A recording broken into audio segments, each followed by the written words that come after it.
All right, well, here is a Criterion Blu-ray that I picked up. This was one that was on my wish list, and lo and behold, I got a gift card unexpectedly, and so I was able to pick this up. And man, this is great. Stagecoach from 1939, John Ford's, landmark film. This is one that Orson Welles watched. He said he watched it like 40 times in preparation for making Citizen Kane. So, yeah. Anyways, this is the movie that is known for making John Wayne a star, but, it's really an ensemble piece. Clair Trevor has top billing on this. She plays a prostitute named Dallas, and as far as I'm concerned, she is the star of the movie.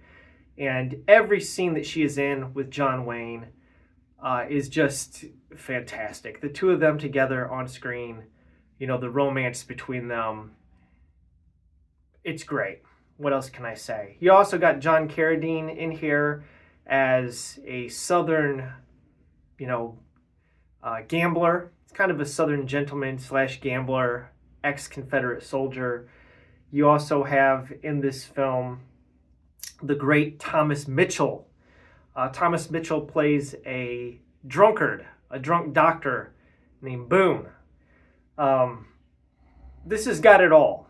Yakima Canute's stunt work in this film is the stuff of legend. There's a scene where he, jumps on these horses, this team of horses while they're moving. There's actually two really awesome stunt scenes in this involving the stagecoach with him in it. One where he goes underneath the horses and underneath the stagecoach itself. Spielberg paid homage to this in Raiders of the Lost Ark with, that film with Harrison Ford. But this is a film that both Steven Spielberg and, like I said, Orson Welles watched. Steven Spielberg is a big John Ford fan. You can see it in his works. So, great movie. Let me open this up. The spine number on this is 516 in the Criterion collection here, 516. There is special features on here. Let's see, what do we've got? We've got an audio commentary with Western Authority Jim Kitson's. There's a silent film from 1917 on here as a bonus feature starring Harry Carey. It's called Bucking Broadway. It's kind of in sepia tone, so if you're going to watch it, it's a nice little artifact that they included. It is what it is. It's an old silent picture, but it's nice to have it as a bonus feature on here in its entirety. There's also a televised interview or television interview from 1968 with John Ford. You also have an interview with Ford's grandson, Don Ford, about the director and some home movies on here. And there's a video piece by journalist Buzz Bissinger about Harry Golding's key role in making Monument Valley famous by bringing it to film. There's a video homage to the stuntman Yakima Canute with celebrated stunt coordinator Vic Armstrong, a video essay by writer Ted Gallagher analyzing Ford's visual style. And then there's a radio dramatization of Stagecoach from 1949 included on here as well, with John Wayne, Clair Trevor, and Ford. Plus, they always put a nice little booklet in these things, and this one has no exception. Nice inside. I'll take the booklet out so you can see it. There is the actual inside of the disc. We'll take a look at this booklet. I do believe that the original short story is included in here that this was based off of. So we could see the nice little artwork that they always put in here, the still shots. There's the chapter list. Here's your cast list. All right, here's your principal players. And I think, if I'm not mistaken, there is a short story. So here it is, Stage 2, Lordsburg by Ernest Haycock. So the short story that this movie is based off of, or that adapted from, is included in here. I have not read it yet, but this was in the 1937 issue of Collier's Weekly. And it says that John Ford bought the rights to this shortly thereafter. So, story is by Ernest Haycock. And yeah, so I'm going to actually read that.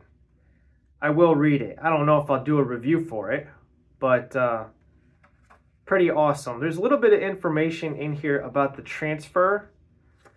Stagecoach is presented in its original aspect ratio of 1:37:1.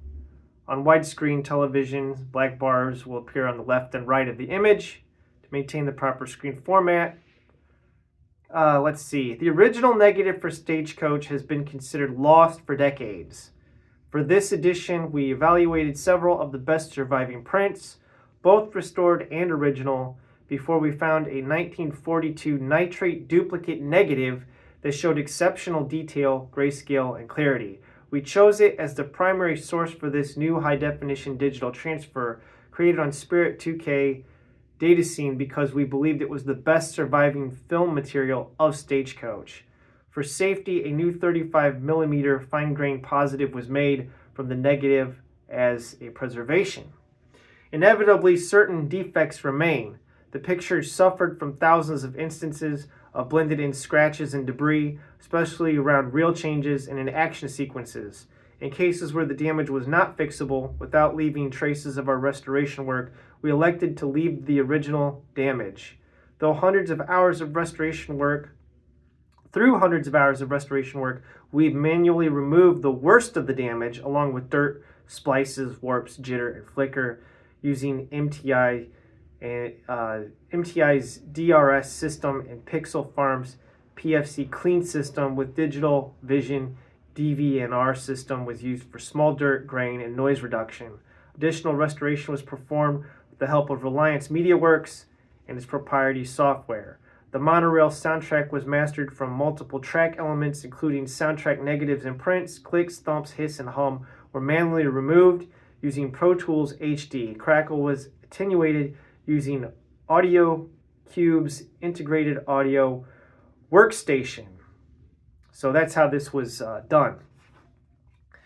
But this is probably the best available version you're going to get of Stagecoach. I'm very happy to add this to my collection. Wonderful movie.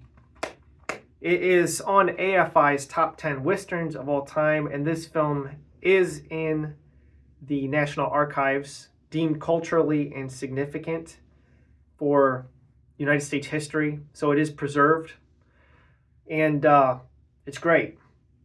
You know, Clair Trevor, John Wayne, Andy Devine, John Carradine, Thomas Mitchell, Louise Platt, George Bancroft, Donald Meek, Berton Churchill, Tim Holt.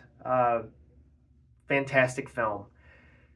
And I'm very, very pleased to now have a copy of it in my possession. I just need to get that Criterion Blu-ray of Red River, the Howard Hawks film, and those are the ones that I really wanted, so I'm happy to have this. You know, the Criterion Blu-rays, I really want their westerns. That's what I'm after. I want the westerns. So if you can get your hands on this one, it's great. All right, that's it. Thanks for watching. Have a wonderful day.